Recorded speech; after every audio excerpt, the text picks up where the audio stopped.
Community-based participative research, or CBPR, is a collaborative approach that involves the community, people, communities, volunteers as equal partners in the research process.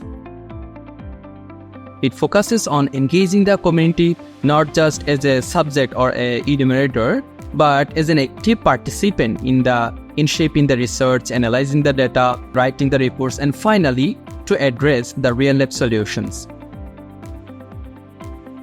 এখানে community লেভেলে you have that presence. আপনাকে community থেকে belong করতে হবে as a researcher, যেটার মাধ্যমে আপনি community থেকে ডিরেক্ট ডেটা কালেক্ট করতে পারবেন এবং তাদের সাথে রিলেশনশিপটা বিল্ড করতে হবে। So community engagement is a কি কম্পোনেন্ট অফ পার্টিসিপেটরি রিসার্চ। কারণ এখানে আমরা এক্সপার্ট হিসাবে শুধু কাজ করব না, আমরা কমিউনিটি মেম্বারদের সাথে ইন্টারঅ্যাক্ট করে কাজ করব। তাদের অপিনিয়ন্সগুলো আমাদের কাছে ভ্যালুয়েবল। এবং পার্টিসিপেটরি রিসার্চের মূল থিমই এইটা যে আমরা আমাদের গবেষণার প্রত্যেকটা স্টেজে কমিউনিটি মেম্বারদের, মানুষদের অপিনিয়ন নেব, তাদের কথা শুনবো যে তারা কি মনে করতেছে, কোনটা প্রবলেম তাদের কমিউনিটিতে এবং তাদের কাছে কোনটা সলিউশন মনে হয়। এইটা একটা খুব সুন্দর বিষয় পার্টিসিপেটরি রিসার্চের। আমরা এই অ্যাপ্রোচটাই ব্যবহার করছি আমাদের প্রজেক্টে।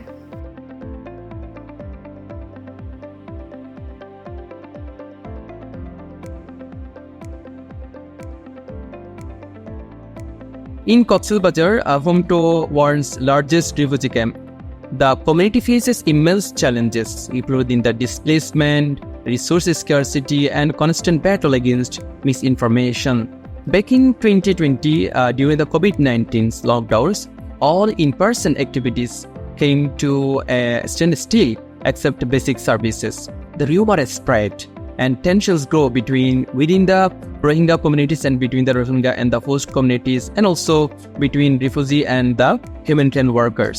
We turned to community-based participatory research, which emphasizes collaborations and inclusiveness.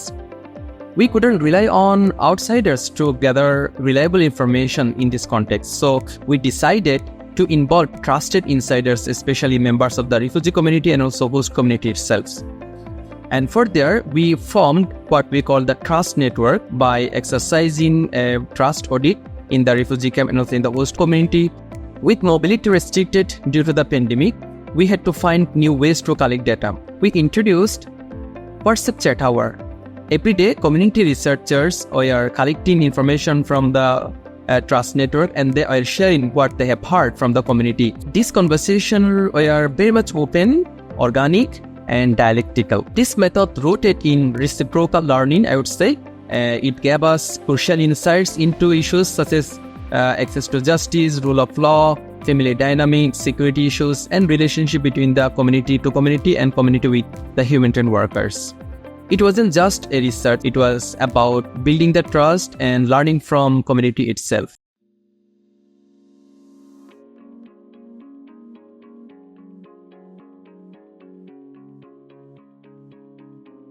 This project is an extension of some of the methodologies we've used in that particular borderland, but is now being applied to the Bangladesh-India borderlands.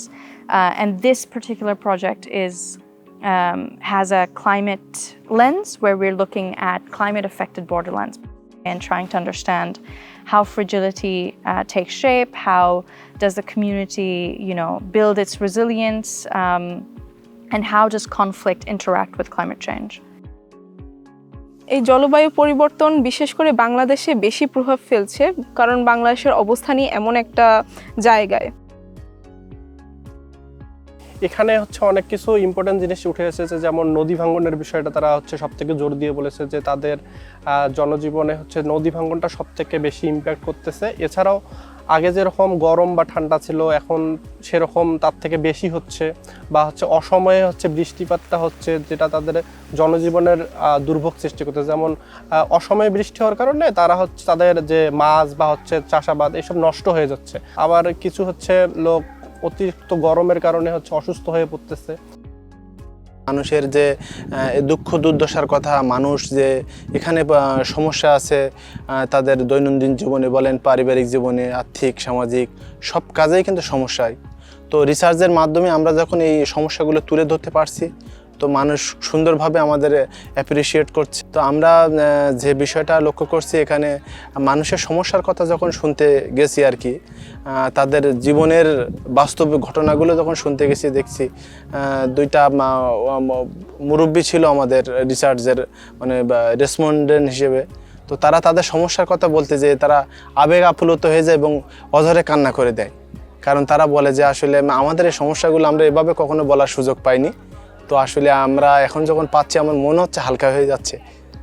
তো সেই জায়গাটা আমাদের একটা স্মৃতি হিসেবে কাজ করছে।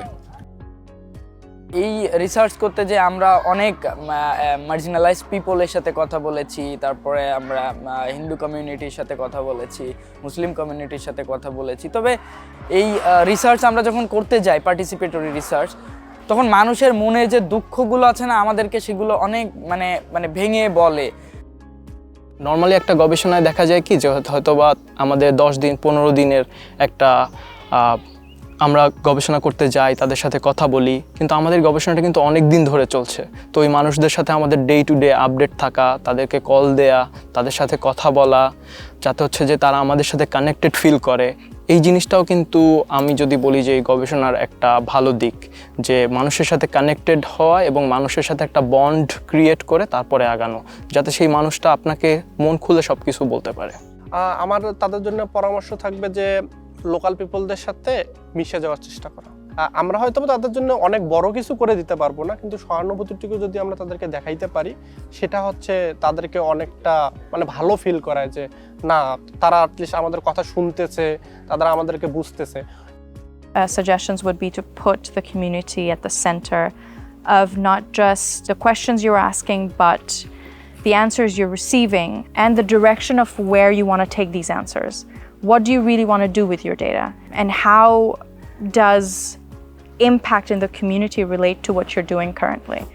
এই রিসার্চ করতে গেলে প্রথমে আমাকে মিশতে হবে মানুষের সাথে, তাদের যে ব্যবহার, তাদের ভিতরে যে জিনিসটা আছে, তারা কি বলতে চাচ্ছে, আমরা যদি সেটার উপরে যদি গুরুত্ব দিই এবং তাদের সাথে যদি ঠিকভাবে কথা বলতে পারি, তাদের সাথে যদি কমিউনিকেশন হয়, অবশ্যই রিসার্চাররা যেটা চাচ্ছে সেটাই পাবে।